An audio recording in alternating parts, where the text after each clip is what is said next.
CataractCoach.com, podcast series, episode number 129 with Dr. Ben LaHood, teaching ophthalmic surgery with passion and humor. This is the funniest ophthalmologist you're going to find.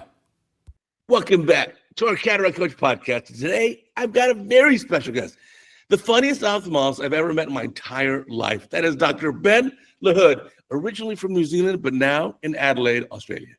Welcome, Thanks, Ben. Uday. Thank you so much. Thanks so much for having me. That's a big compliment coming from you, so thank you very much. Well, when I look at your Instagram, and you have an amazing Instagram, we'll put a link down below. People should definitely follow it. It is funny. You have you do skits. And I wish I had that level of talent, to be honest. I don't know if it's talent. I think it's just, it started off that I actually got made redundant when I was in New Zealand. I lost my job. And somebody said to me, you know what, you should do social media. You need to be out there or else people will think you're dead.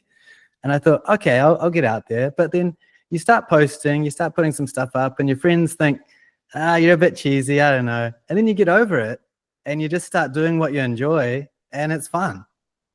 It is. It's funny. Like today, it's your video on the Instagram was pages in the slit lamp and then boom, they push away from the everyone's had that. Yeah, it's just relatable stuff. I think the funniest thing is the stuff that works, that gets a lot of views, a lot of shares, is usually incredibly relatable across all medical specialties. Or probably the most popular stuff, and I don't know if you find this on your podcast, is when you talk about complications or things that have gone wrong. People love that stuff. It's like a car crash.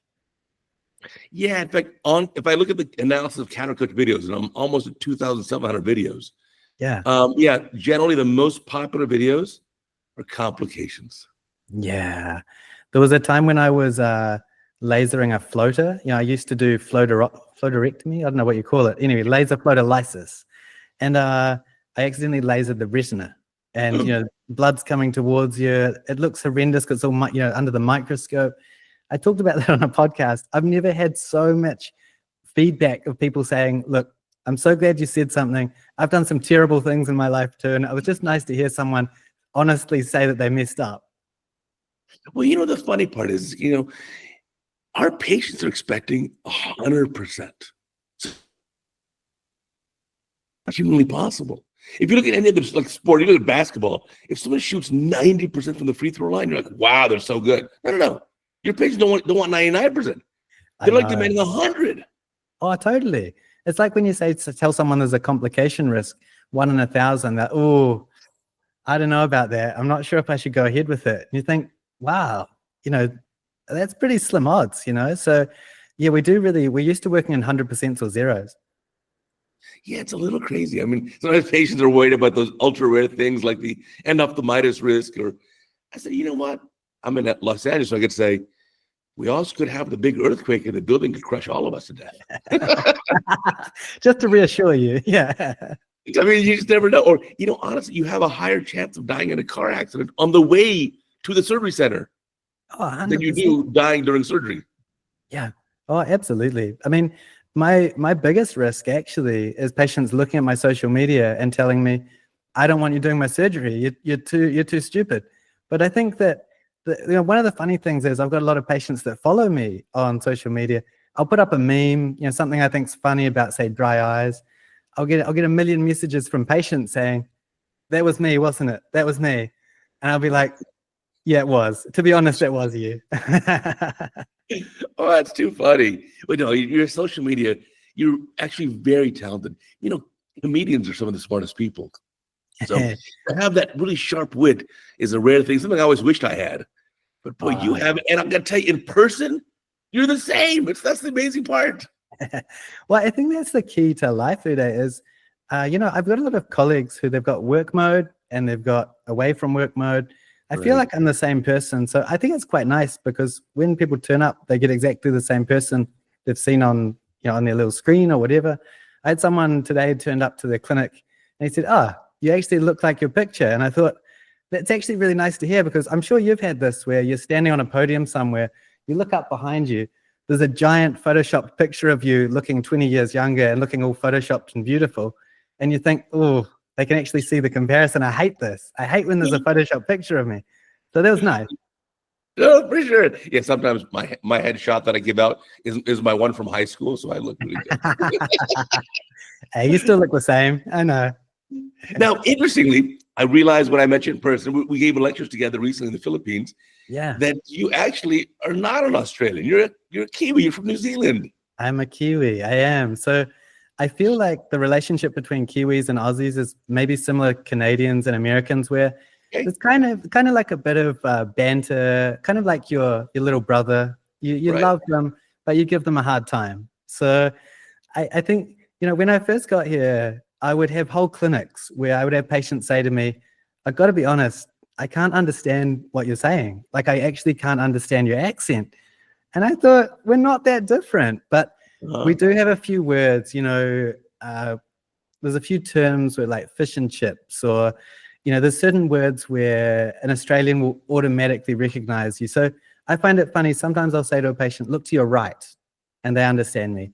And then I'll say, "Look to your left." Like, what else can I possibly be saying? But they're like, "Oh, what do you mean? Sorry, your vowels, they don't make sense. Look, lift? I don't know what that is." I'm like, I hate it. I hate it. It kills me. But I'm getting more used to it. I'm turning more and more into an Aussie. So I actually had a fun time in New Zealand. Last year, I spoke Yeah, at the you're Charles McGee's invited. meeting, and Yeah, I spent almost a month in New Zealand just enjoying with my son. you had a And good I've been to time? your hometown of Otago, Excellent, excellent. which is Proud Otago boy. That's good. Dunedin. Yeah, that's it. It's the greatest city in the world. I mean, apart from the fact that I grew up not realizing you could be warm, I just thought that cold is life. I thought that you just go home and you stand in the middle of your house because you're too cold to sit down. But that was Dunedin. It's a freezing place. Did you go up the steepest street in the world? I did. I even went to Larnach Castle. Oh, good knowledge. I don't know all the touristy spots. Now, you know what? The only thing I could not figure out in New Zealand was I couldn't figure out how to drive on the wrong side of the street. Yeah, So, it is strange. Yeah. so I had my son do all the driving, which was like such a pleasure. I mean, you're such a tech guy. I imagine you'll have like a self-driving car, or So no, whatever we rented something there, who knows what, but some random SUV, and it was absolutely a beautiful country. I mean, the beauty It is is unbelievable. spectacular. It really is. I think people think Lord of the Rings, it won't be as beautiful as that, but it truly is like out of a movie. Everywhere you look is beautiful. There's hardly any people anywhere. There are more sheep than people. We get that joke a lot, but it's true. But it's actually true. It's actually true. Yeah. Yeah. Yeah, but what a beautiful time we had there. So Well, and I'm so we glad. we were actually there in the kind of winter, so it was absolutely freezing. Yeah, it is. I mean, I go back there once a year to do some teaching, and part of me is like, "Oh, it's nice to be home," but another part of me is like, "Thank you. Thank you. I made it out of the struggle. I'm so happy." It's actually a very storied university because in ophthalmology, because of Professor Maltino of the Maltino valve. Tell us, did you have any? Oh, yeah. I mean, he was my prof. So, Oh, I wow. mean, it was genuinely crazy. I think all of us that have been through Otago Medical School, trained at Dunedin Hospital, Prof was our father, and we all grew up doing crazy operations because he was just so into teaching. Like, in the back room of the department, we'd be doing soft palate reconstructions of eyelid cancers, and we would be just doing Maltino drains left, right, and center. So I remember my first day of fellowship in refractive surgery, and there was a trabeculectomy needed doing, and there's all this fussing around, like, "Oh, what are we going to do?" I'm like, Maltino is just like, just do it. It's so simple. You make a hole in the eye, make it a bit leaky. What could go wrong? But he was a legend, and I mean, he was quirky, and there were definitely some oddities about him, but he was a genuine, in 100 years' time, when you think of ophthalmology in New Zealand, he's the person you'll remember. Right. Yeah, larger than life. Much, much larger than life. Yeah. What's amazing? So tell us your path. So you went to medical school there in Otago, but how did you choose ophthalmology, and then how did you end up doing your fellowship in Australia? Yeah. So I finished med school, and I don't know what it was like for you, Uday, but I was really disillusioned. I was like, this is not at all like Grey's Anatomy. I'm just signing bits of paper. I haven't done a single heart transplant in the lift. Like, this is disgraceful. This is not what I signed up for. So after my first year as a junior doctor to be registered, I quit. I was like, I'm out. I don't want to do this. I think I want to do finance, or I want to do something different, because this is not what it's cracked up to be. And I remember I went and sat on a beach in Australia, and someone from Maltino's department, Gordon Sanderson, he phoned me and he said, hey, I heard that you quit medicine. You're a complete idiot. What are you doing? Like, what the heck are you doing? And I was like, I don't know. I don't know what I'm doing, but I know that I don't want to do that. And he said, well, how about if I find you a job in ophthalmology, and you don't have to do anything. You can just hang out in the department. We'll pay you a living wage so you can pay your rent, and just see if you like it. Okay. And I was like, all right. Oh, I mean, it sounds pretty rough. I'll give it a go. And went to a small town in New Zealand, Nelson, and they took me under their wing, and I liked it. Spent a year there, really enjoyed it, and then applied to go to Auckland. Charles McGee, who your friend and colleague, and went to Auckland and enjoyed it, and then sort of carried on with ophthalmology from there. Went back to my hometown, Dunedin, and did Maltino's department and did my training. And then it's funny because around that stage, I was thinking I'd like to be a refractive surgeon. And at the time, it was very frowned upon to say you want to be either a high volume cataract or a laser surgeon. I'm sure you know this, right? You're allowed to say, I'd like to be a corneal surgeon and maybe do a little bit of laser. But I feel like maybe I was one of the first people in the region to just be like, I want to be a laser surgeon. I always want to do laser. And you know what? I love doing cataracts. I want to be a high volume cataract surgeon. And that is so, you don't say that. You do not say that, And so that was quite frowned upon at the time. And there weren't many places that would teach you to do laser. The two places really were Toronto, that had a cornea and laser program, but you'd have to spend 2 years there. So I went over there, met everyone. They're lovely. There's Professor Rootman, like lovely people. And then there was another fellowship back, closer to home in Adelaide with Michael Goggin, that he taught people purely laser and premium lens cataract surgery. And so I decided to do that, and did the fellowship, really enjoyed it, had a great time, realized that it was my passion. I enjoyed it, and then went back to New Zealand, joined a big corporate group to be sort of a cataract jockey. They decided during COVID that maybe I wasn't the right fit for them, and that was fine. We parted ways, and I decided, well, you know what? I really liked Adelaide. I'll head back there. So here I am, and it's good. It's Adelaide's a lovely place for anyone that hasn't visited. We've got a lot of vineyards. Beautiful place to visit. Come visit me. Come say hi. But it's a nice life, and so eventually, I did become a cataract and a laser surgeon from quitting med school, really. Well, what's so interesting in your story, your path, is that you have to learn to change gears a little bit, and life is kind of unpredictable. Very, absolutely. I mean, when I quit in my first year as a doctor, I was really thinking, I'd like to be a plastic surgeon, I think. I like the idea of doing nose jobs, all that sort of stuff. And then I realized you have to look after burn patients, Right. And so I guess at that point I realized, maybe my destiny is doing something aesthetic like laser surgery. So, you do have to sort of change paths and think about what you might want to do. And, I think med school is really all about ruling things out more than deciding what you know or what you like. And I guess I just got lucky falling into ophthalmology. Yeah, sometimes you do fall into it. I mean, I started med school thinking I'd do either neurosurgery or ENT. I ended up in ophthalmology. I started residency thinking I'm doing retina for sure. And okay, that didn't pan out. So you just gotta find your happiness. And I'm usually pretty bad at guessing what I want. Really? I gotta change gears. Like, oh, okay, it's not what I want. Yeah. And I think, serendipity, I'm a big believer in, manifesting, putting things out to the universe, the right things will fall into place. So it's worked out well for me. I'm happy.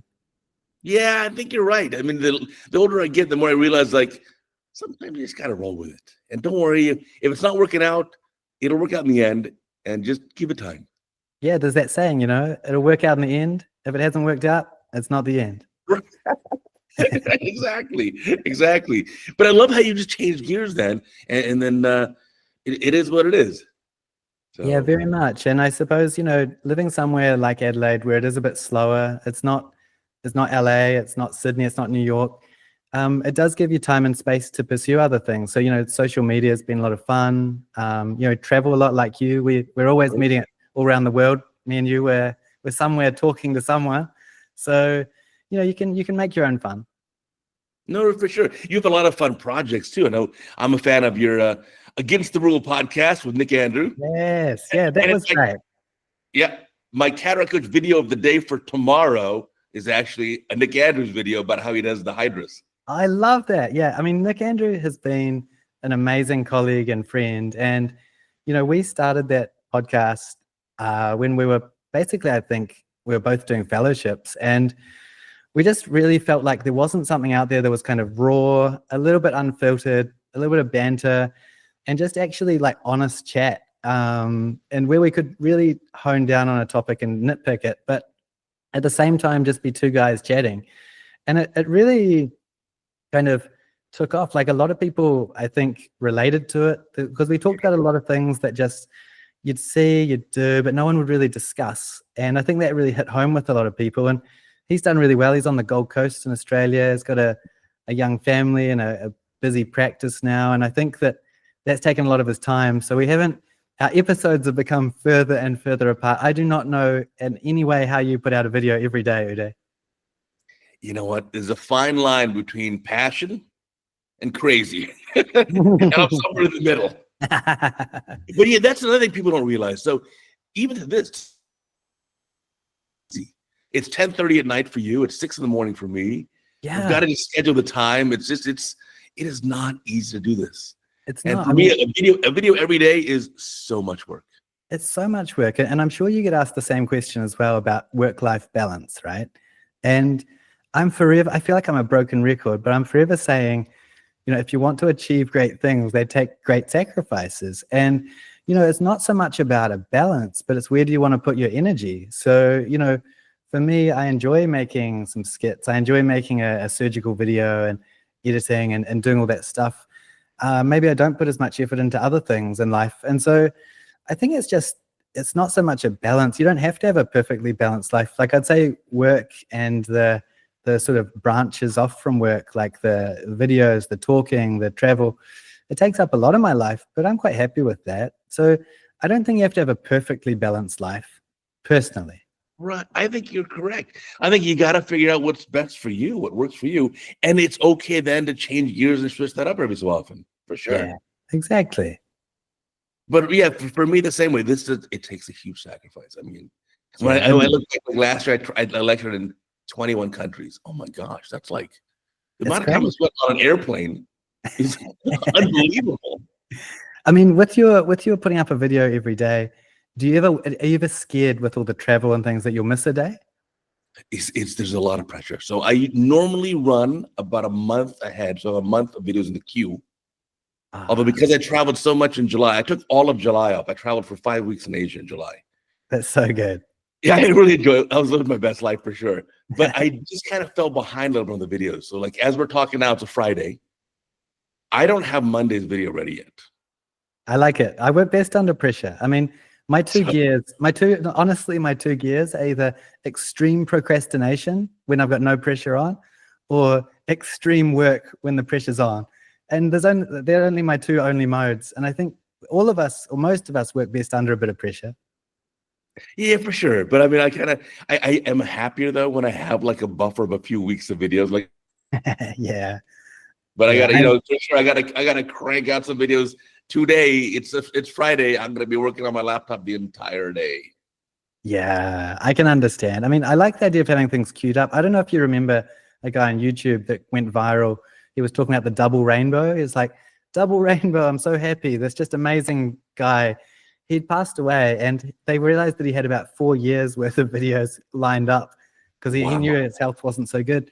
So he's kept posting posthumously. I didn't realize how long ahead you can queue up videos. It's kind of crazy. Wow, I didn't know you could do years ahead. Wow, that's so amazing. Maybe that's your new goal, Uday. Just like get a year ahead and take a year off. Well, I don't want to be, I don't want to be too far ahead because I want to be able to like, someone sends me a video. I get 50 to 60 videos sent to me a week. That's a lot. That's a And lot. I go through all of them, by the way, every single one. Do you go through and look for like the best complication, like the gnarliest, like crazy thing? Right, for sure. Well, I can immediately delete half the videos because half the videos that are sent in are like low definition, out of focus. It's like, okay, I can't use this. Yeah. But then the other remaining ones, I don't want a video for you sending me a video saying, look, I can do a cataract in 3 minutes. Okay, I don't care. I'm sorry. Yeah. To be honest, yes, it was very fast. No, it was not very good. Don't ever do that. Yeah, like I mean, I'm quite a slow surgeon. Like there are surgeons in my facility that are much faster surgeons than me, but there's a certain point where it's a bit of a measuring contest, and there's a certain point where you just don't need to go any faster. Well, if it's my eye being operated on, please take an extra 2 minutes and make it beautiful. 100%. Honestly, like I have said with my friends, when it comes time for my cataract surgery, I'm going to ask you, I'll come to you, Uday, and I'll say, look, I want to buy the slot before me, the slot after me. You just take your time, do your routine. No worries. I'll pay all 3 slots, but you just take your time. Yeah, I'm with you 100%. So yeah, but you're right. Complication videos are certainly the absolutely most popular and the ones I like the most too. Or show me a new technique. Like, well, I've never even thought of that. Something interesting.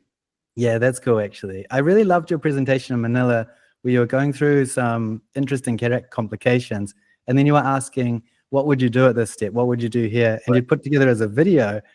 I mean, that stuff takes hours. One thing that always bugs me a little bit is we get asked to do these talks by drug companies, which is great. Like, I'm all for it. But they don't appreciate how much that you might get paid. Say you're doing an hour's talk. They might say, we'll give you 3 hours of preparation time. It probably takes me 30 hours to prepare, and I'm not exaggerating. Like, there's so much work that goes into these things. Well, as I've gotten older now, in my 30s, I did a lot of talks for the companies, various ophthalmic companies, whether on the pharma side or the device side or whatever platform side.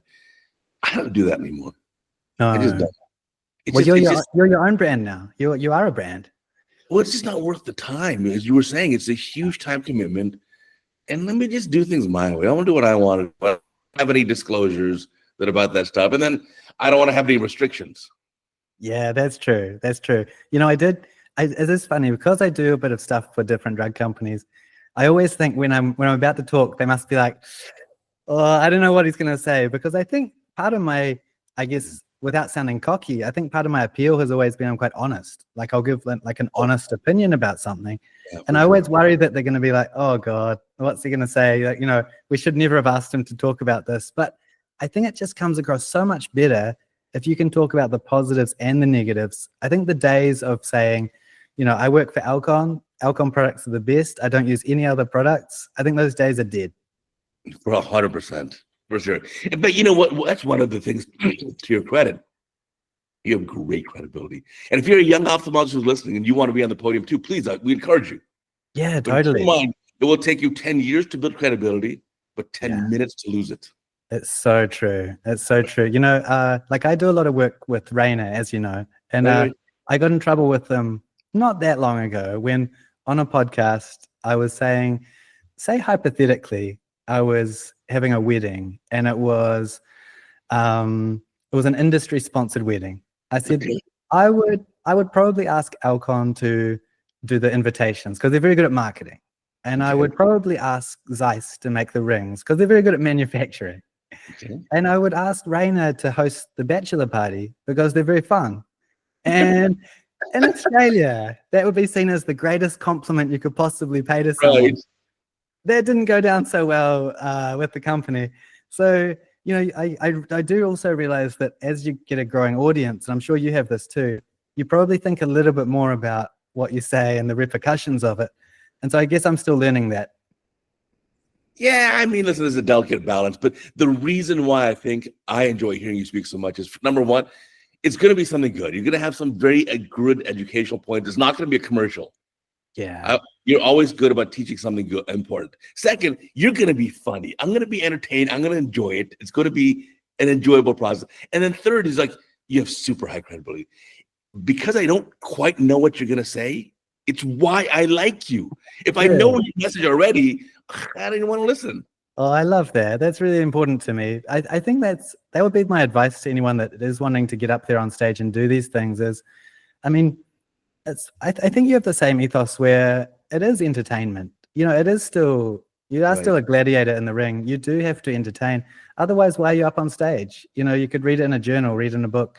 You are on stage to entertain to a degree. And I think if people do leave happy, had an enjoyable experience and learned something, that's the magic. That's the absolute magic where it'll stay in their mind because they've actually had an emotional response to it. So I think it's, you know, part of it is that a little bit of humor, a little bit of entertainment does help to, I don't know, like it relaxes me if I'm talking. If you get a laugh from the audience, you're like, all right, everything's going all right. We're going to be fine here. But I think the other side of it is we do, as humans, remember things, retain things with any kind of emotional response, whether it's anger, hopefully humor, hopefully not too much sadness. But, you know, I do think it makes a big difference if you're teaching, if you can get people in a certain mood. Oh, I think you're for sure. But you're right. If you want to be fantastic on the podium, which is certainly my goal, it's a learned skill. It's a learned skill. But I also have a cheat code that almost no one else has. My cheat code is, I'll tell you the secret. All right, I'll listen in. So when I put up interesting, like I do, at first everything is one video. So if I show you 12 interesting cases, there's no PowerPoint. I'm not clicking anything. Yeah, I love that. If you give me 1 hour, I'll make a video that's 59 minutes long. You just hit play. I don't touch anything. So I'll never go second over. But what I do is, for those 12 interesting cases, well, I'll go to CataractCoach and I'll see which video views, the most comments, the most controversies, the most likes. I'll choose those ones. Yeah. So I already know which ones you love because you've already watched them the most and made the most comments.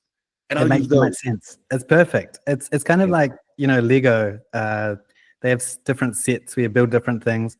They have a website online where you can submit a design. And it's brilliant. It's win-win for Lego because the most popular one they will create, they already know there's a market for it. Right. It's exactly like you in your videos. You already know there's millions of hits on this video. The crowd's going to go crazy. It's perfect. I love it. And your talks are extremely entertaining and educational. So I experienced it for the first time in Manila. The crowd go crazy. They love it. I mean, interactivity is key. It's magic. Well, I also do. I'm a bit of a geek, so every time I give a lecture, I like kind of I remember the parts of the audience laughed and what jokes hit, which did not. Yeah. And so I make kind of notes of that. So I'm always trying to repeat it. Like I always know when I show a video of a capsule breaking, my funny joke is, capsulotomy in the future. That always gets a few laughs. Yeah, it's good. It's good. I'm not as naturally funny as you, so I have to kind of like fake it a little bit by memorizing the points, the jokes. No, it's good though. I find it funny though because humor over this side of the world is very self-deprecating. Like that's just part of growing up over here. Is you talk yourself down, and it does bring sometimes trouble when you're talking to a different audience because often in Europe it just doesn't land. They just don't kind of get it. I remember giving some talks for a company in the US, in North America, and they were very much like, can you please just not take your self-deprecating pills today because that doesn't fly in America. Like, I think I was saying something about using the injector and being like, look, you know, I got quite small hands. I can handle it. It's fine. And they were like, no. In America, you've got giant hands. You've got the biggest hands in the world, you know. Don't say that, you know. And I was like, oh, okay, I get it. Yeah. Oh, that's true. Yeah, but there certainly are cultural differences, which is something you got to take into account for sure. Yeah, totally.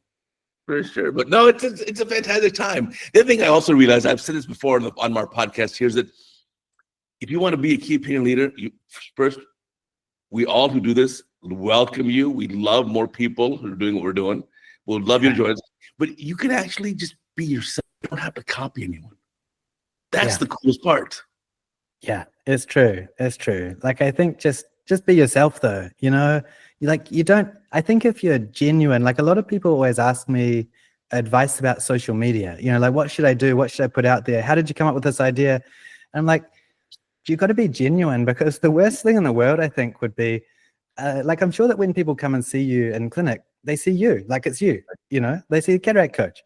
If they come and see me, I'll probably have a joke with them in the clinic. You know, we'll make it lighthearted. The surgery is serious, but it doesn't mean you can't have a laugh. But I would hate to see someone put up, trying to be humorous on their social media, and then you come and see them in clinic and they're like, "Good day, sir. It's good to meet you. Thank you very much." Yeah. You don't want that emotional whiplash. You want to be the same person. So I think my advice would just be, don't try and copy anyone. Just be yourself. And everything's got its purpose. If you're not particularly funny, make it educational. Do what you do best. Now, your Instagram videos, which I'm a huge fan of, and again, we'll have the link down below. Certainly recommend you check it out and follow Thank him. you. It takes a lot of effort. So I look at your 10 or 20 or 30-second video, but to edit it, because you will play all characters in your videos. You'll play the patient and the doctor. It's a lot of work. It is a lot of time. And, I always worry that I'm going to be halfway through a video. I'm dressed as a woman in the clinic and someone's going to walk in and be like, "What the hell are you doing?" But, I think that's part of the fun is, getting the costumes and think we're acting it out.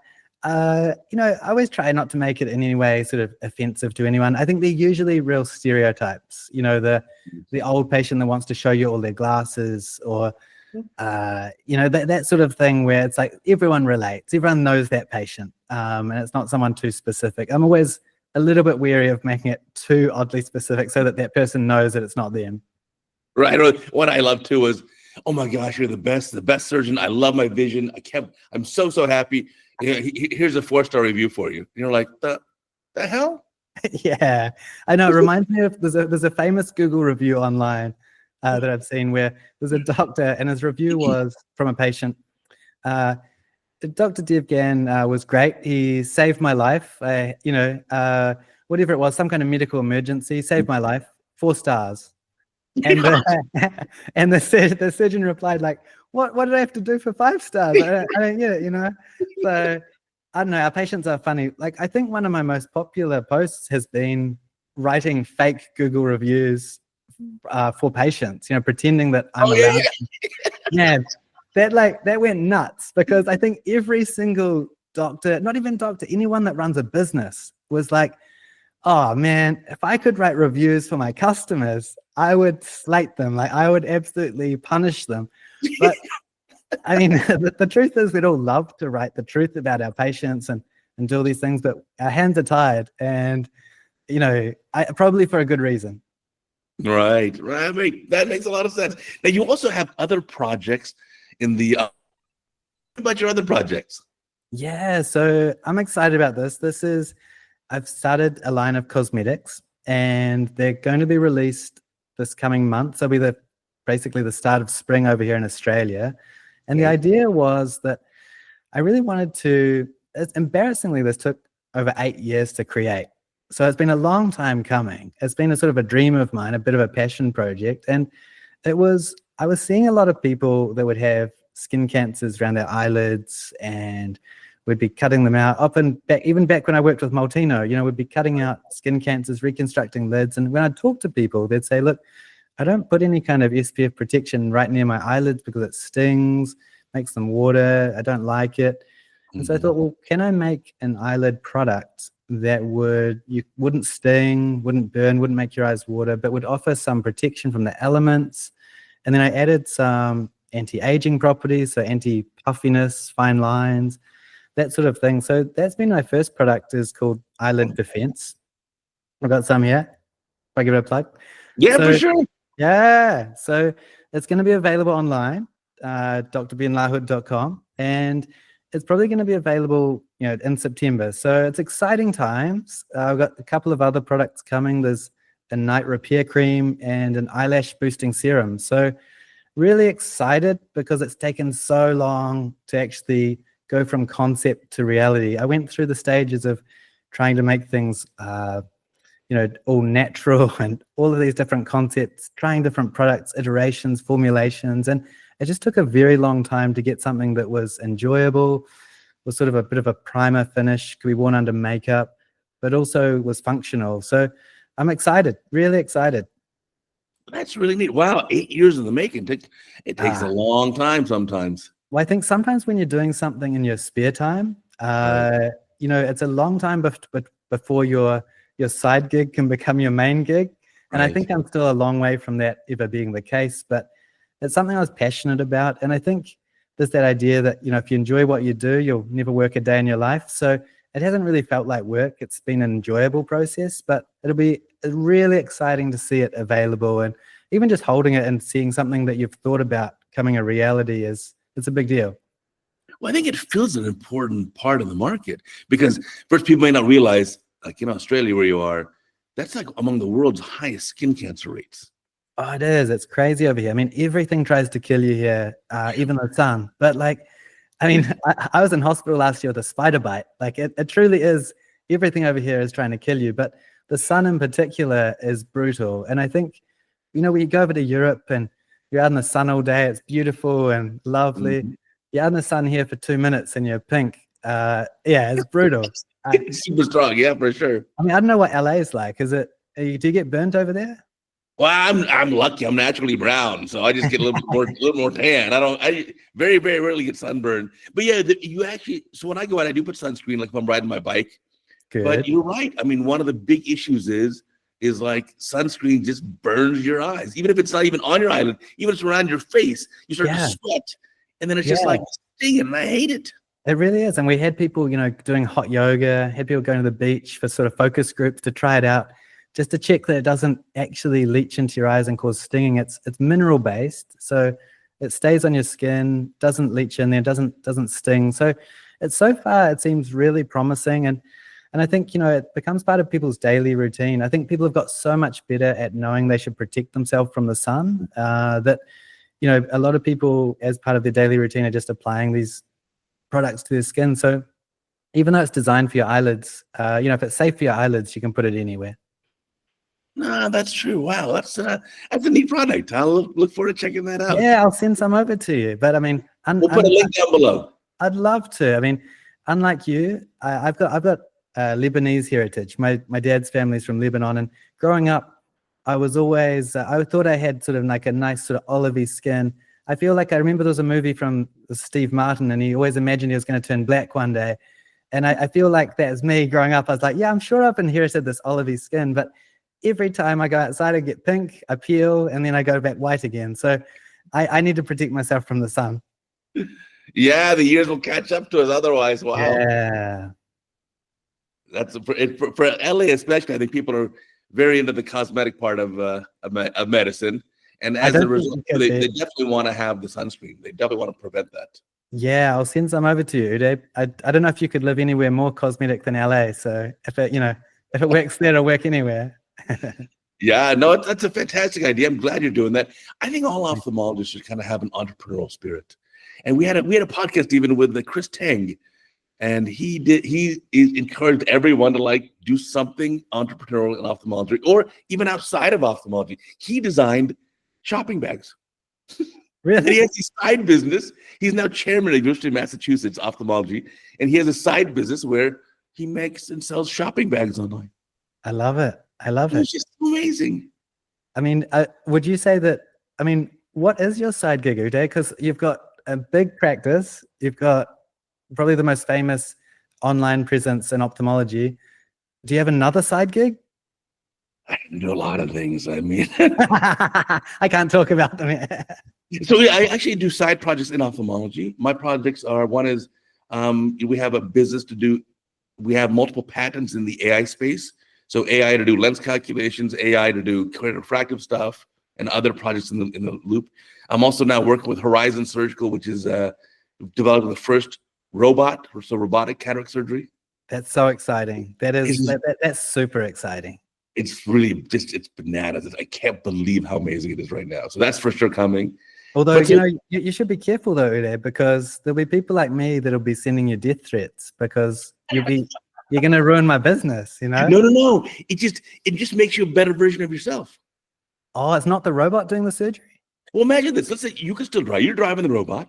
Yeah. But you could program the robot and say, because the robot has not only the 4K camera that has OCT built in real time, fast. And it puts all the data together. You can tell the robot, as I'm operating, don't let me come within 50 microns of the capsule, and it will not. That's so cool. I love that.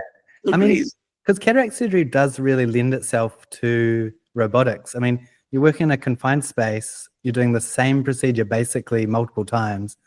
It's kind of perfect. Right. It was, I think, look at it like chiropractic surgery. You don't want to go back to the days of radiokeratotomy. No. I mean, when I trained, I started on a microkeratome.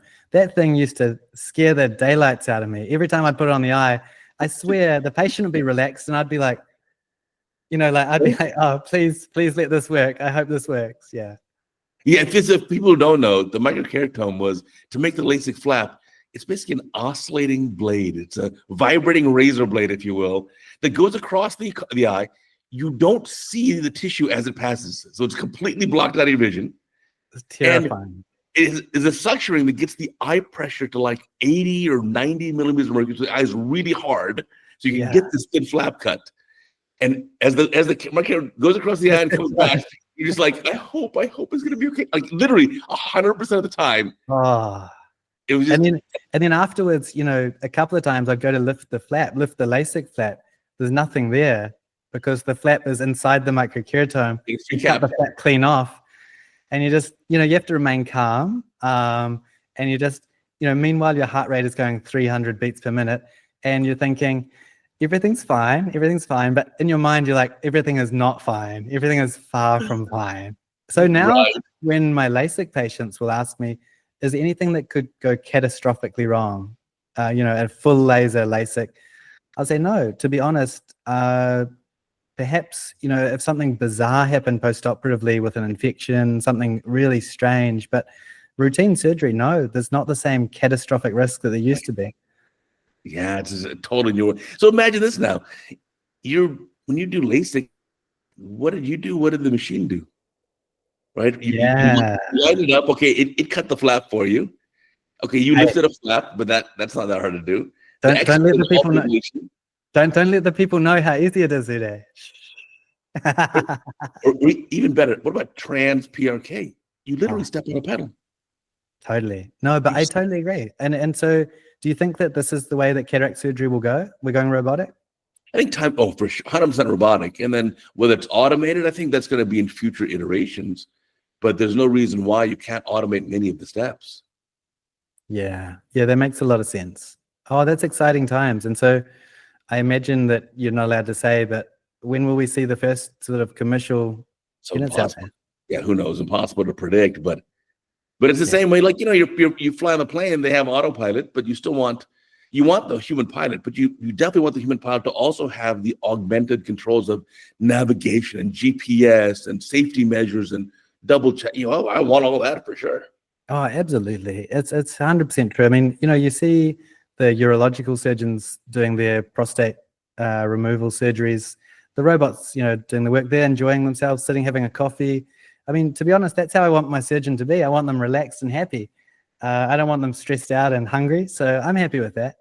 I think these days they put a medical student in the theater just in case things go wrong. But, the surgeons are sitting in a lounge somewhere having a good time. Yeah, no, I think you still need surgery. You need that surgical judgment, which is really hard to teach a machine. Yeah. But I think, it's a new world.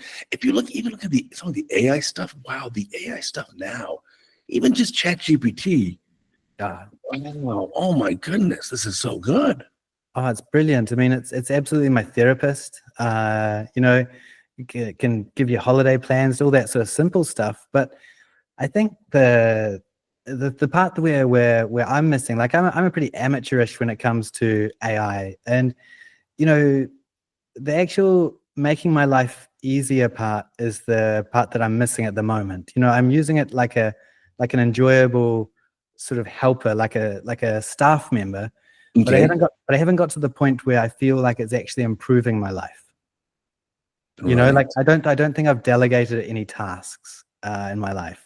So I think I'm using it for advice and using it for help. But I think, like a lot of people, we're still doing all of our same tasks. So I'm looking forward to sort of learning that next step where I can actually delegate things to AI. Do you feel like you've got there in your life? Like, are you getting? No, I think it's way too early still. But I think I see the point of the future where, a patient could have all our automated tests done. Autorefractor, high order aberrations, pupil size, topography, tomography. You could do the biometry, like axial data, OCT macula, OCT optic nerve. That all data can be done ahead of time before I even see the patient. Yeah, that's so true. I mean, But there's no reason to have multiple machines, really, is there? right, get all that data into one machine or one AI that says, okay, all analyzed, and it'll say, okay, look, small pupil, presence of pseudoexfoliation detected. It can say, oh, 24 millimeter axial length, but 2 millimeter shallow AC, probably going to have zonulopathy given the pseudoexfoliation and the poor dilation. And wow. So like, That's so true. we need to get to the point where it's doing that for us, making our life easier. That's so true. And then the other flip side of it that I think will help for cataract surgery that actually Nick Andrew taught me about, which I think is so true, is when can we use it to psychoanalyze a patient? Because when I look back on, say, like the last, say, 1,000 multifocal lenses, and I think I've probably had to do, 1 or 2 exchanges. So it's a good rate. But when I look at those people, if I could weed out why was it that despite being able to read the newspaper without glasses and see the distance perfectly, they're not happy. Would there be something that I could look at in their social media presence, their internet footprint? Is there anything I could have analyzed and actually found out, right, that person is a psychopath? And we've often discussed, Nick and I, is there a set of questions where you could say to them, how would a minor inconvenience ruin your day? So say you're on the way to work and you spilled something on your pants. Well, how does your day go? And if they say, oh, it's ruined, absolutely ruined, my day is terrible, then right, you're not getting a trifocal lens. You're definitely not getting a trifocal. And I think that that's where AI will come into it also. We'll be able to look at someone's psychoanalysis and be able to tell what lens should this person have. That would be helpful, I think. Well, that's a great idea. Because a mistake I've made sometimes, trying to fix psychiatric disease with pseudophakia. Hey, as I've always said today, nobody should die faking. So you're doing great work. But I totally agree. That's so true. I think that, anyone that comes through my door, usually the solution is pseudophakia. I'm yet to meet a problem that a laser can't fix. But there definitely are psychiatric problems that they can't. So you're right. You're trying to fix it. Like, I know you're crazy, and maybe analyze, you know what? Maybe we should do a social media biopsy on the patients beforehand. If their profile is full of all these crazy 1-star and nonsense reviews, like, do I want to even touch you? Well, it's really true. I was helping out a couple of companies with their new biometers. And one suggestion I gave was, well, if you could have a feature where when the person sits down, this device, as well as taking their biometry, reviewed their social media, because we have really good analytics for whether we can tell if someone is neurotic. Probably that's the key term, I think, would be telling if someone's neurotic. If we could just put that into a biometer, because we have all these things now that, angle kappa is a little bit high. Like you were saying, pupil, wouldn't recommend this lens. We're really good at that. We could totally do that. But the icing on the cake would be if that same biometer could just very quickly scan their social media, maybe their footprint, and say, look, kind of like the Bell and Ambrosia curve, be like, look, on the curve, I think this person is about 9 out of 10 neuroses. And so no, not for a trifocal lens. I think it would actually be really simple to do. And I'm sure someone out there must be working on it right now, but it's a great idea. I love the idea. I mean, there are even patients where they have amazing results after surgery, even with a monofocal lens. And for the level of crazy that they're not happy, it blows my mind. If I would have to say, every single time I've taken out a multifocal lens, whether it's the Galaxy, a Panoptix, a Zeiss lens, whatever it is, they've always been able to see objectively very well. And it's sad. Like I cry every time because I'm like, you technically have a perfect outcome and I'm taking this lens out. I would be very rare to be taking a lens out because of a refractive error or something actually objective. It's always a subjective, no, I'm just unhappy. And with those people, I don't think many options are ever going to make them happy. Right. Then they complain afterwards. Well, now, yeah, you fixed my nighttime glare and halos, but now I can't read without glasses. You're like, hello. Oh, it's a shocker. I've got a patient at the moment who I did their cataract, and I would say improved their vision, put in a multifocal. They wanted them out. I gave them monovision. And they came and saw me the other day. And you know how hard it is to hit a target when you're doing an IOL exchange. It's not easy to get it perfect. I would say they had the most perfect refractive outcome in terms of distance, near. And they said, look, this is worse than the multifocal, and the multifocal is worse than the cataracts. And when you look back, their visual acuity unaided was, not even at the driving standard, but they're just unhappy. And you think, wow, you were always going to be a very difficult person to please. So, I think just as surgeons, I'm not very good at it, but that ability to be like water off a duck's back is probably one of the hardest things to learn, but probably the most valuable thing to sleep at night, and just accept that you can play the perfect game and still lose. I think that's a really hard lesson to learn, and I still haven't learned it. Well, I have this idea of developing a line of IOLs where there's one IOL that's a little bit hazy. We call that 1+ NS. Another one is 2+, another one is 3+, another 4+. So now when a patient complains, say, you know what? I'm going to put the cataract back in. Let's go back. You saw the visual. I love that idea. I will be your angel investor, because honestly, with the number of times I've threatened someone to put their cataract back in, right, and I haven't had anything to put in, it's an empty threat. But if I use the Devgan lens, I could do that. I love that. You look at their notes like, oh, you were 2+ NS with 2+ cortical spokes. Oh, I got one of those right here for you. Put it right back in there. Enjoy. Yeah, I'll custom make you one. Yeah. Just the level of crazy. Yeah. But I think we need to figure out a way to find that neuroses, because it's just, otherwise I think ophthalmology, we're so like mathematically inclined, especially in the refractive cataract space, that we kind of ignore some of the personality aspects. Well, we do. And the other thing is our own personality. I was saying about water off a duck's back. Like, I find it very difficult to cope with complications. I find it difficult to get over. And in ophthalmology, often we've got might have a list of like a dozen cataracts. Say you had a complication on case number 2. You're just expected to get back on that horse and ride it. And, there's no other real surgical specialty that would consider doing that. I think that if you were doing a heart transplant surgery and you had a terrible complication, you wouldn't do the next operation. So I think we have a really hard job where we're just expected to get on with things because of the volume of work we're expected to get through. And we're dealing with all these personalities, very fine margins of error. It's very difficult. I don't think we give enough training to our young surgeons about how to get over, how to cope mentally with what we're doing, because it's high stakes stuff. So what are some pros you have for that? So we all, 100% of surgeons have complications. So you're doing a case, it doesn't go exactly as planned. How do you kind of regroup or refocus yourself for the next case? Yeah, it's hard. I mean, during that list, I think it really is just trying your very best to put it out of your mind. But I think the key thing is afterwards having a chat with people, like friends and colleagues. I'd phone someone and say, look, had a pretty rough day today. I don't think I did my best operation. And sometimes it's just nice to hear from someone else, maybe that's a bit more experienced than you or knows what they're doing, and can put the reality check and say, look, I'm sure you're doing your best job. And is the patient doing all right? Can they see? Yeah, everything's fine. You did a vitrectomy, you put a sulcus lens in, no harm done, everything's okay. I think it's just having people that can put things into perspective is the key. So I think just not isolating yourself, just making sure you've got some colleagues that you can have a talk to. I think it's the key. Right. I mean, I try to be helpful as well. I put all my complications on CataractCoach. So you can look at CataractCoach, you can find a video of me dropping a nucleus. Exactly. And it does help. It helps massively. Like if you see one of the most experienced and knowledgeable and great teachers and mentors out there messing up, you think to yourself, all right, okay, if he can do that, I'm allowed to slip occasionally too. That's all right.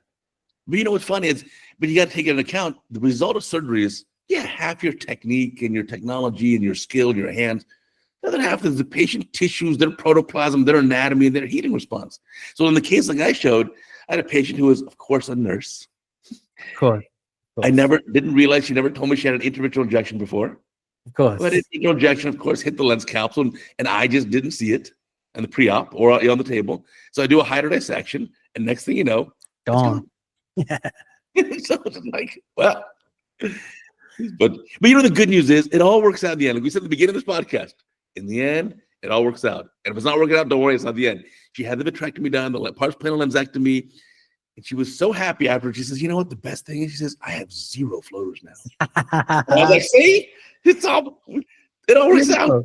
It's beautiful. And I think that's the other key learning point is having a good relationship with your patients. And that comes back to that initial contact in the clinic, having a bit of a laugh, having some true relationship with the patient, because then if you do have a problem, they're kind of accepting it because they know you, they like you. It's just much better for everyone. I remember I was doing probably one of my first Yamane scleral fixation technique lenses, and I had this old guy, and I actually put him to sleep. I gave him a general anesthetic because I wasn't used to threading the haptics into the needles. I just wanted everything still. I put him to sleep, and within probably 30 seconds of starting the operation, I injected the lens, and it went through the pupil into the back of the eye, and I lost it. And so, we wheeled him back out to recovery because I can't do a vitrectomy. I don't have the equipment to do one. And the nurses are all like, wow, you're such a great surgeon. That was the fastest operation I've ever seen. And I was like, thank you. But, when we woke that patient up, I said to him, technically, you do have a new lens inside your eye. So, technically, the operation has been a success. Now, it could need repositioning. And then, we got into the details of it, and he understood. But I think it's nice to be able to chat with a patient and just actually, they see you as a friend. They see you as a person that's trying their best to help them, not being an arrogant surgeon. And I think it all stems back to just that attitude of not necessarily not taking things too seriously, because it is serious, but just accepting that, with life, you can have a little bit of fun as well. That's so true. Wow, that's a great bit of advice. You got to enjoy your new. And as you said earlier, then if you're enjoying it, it's not really work. You can actually, you look forward to it every day. Yeah. Well, I really enjoy this podcast. Can you imagine? We've been talking for an hour already. I know. I should get to bed. I'll get to bed, and you should get up. But you're an early morning kind of person, Uday. I didn't realize. Yeah, I like super early. I like to wake up most days about 4:30. Even on the weekends, maybe 5:30.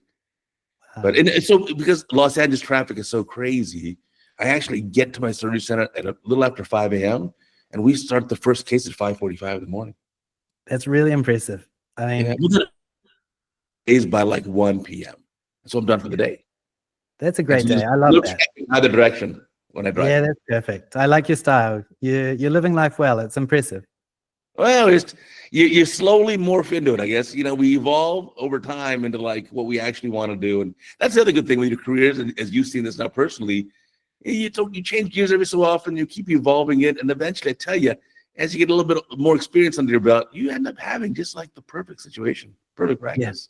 Yeah. Oh, that's awesome. I'm pleased to see how well you're doing. It's impressive.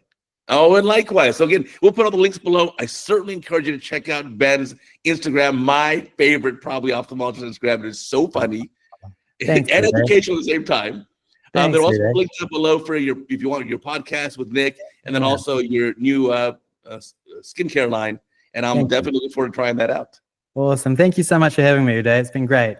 Oh, my pleasure. I want to remind our listeners and viewers, remember, we got a new Cataract Coach podcast every single Sunday. We also have a new Retina Rounds podcast, new Cataract Coach video every single day. We're at video 2,600 something and counting, and we're still going to keep going every single day. So until next time, I'll catch you later.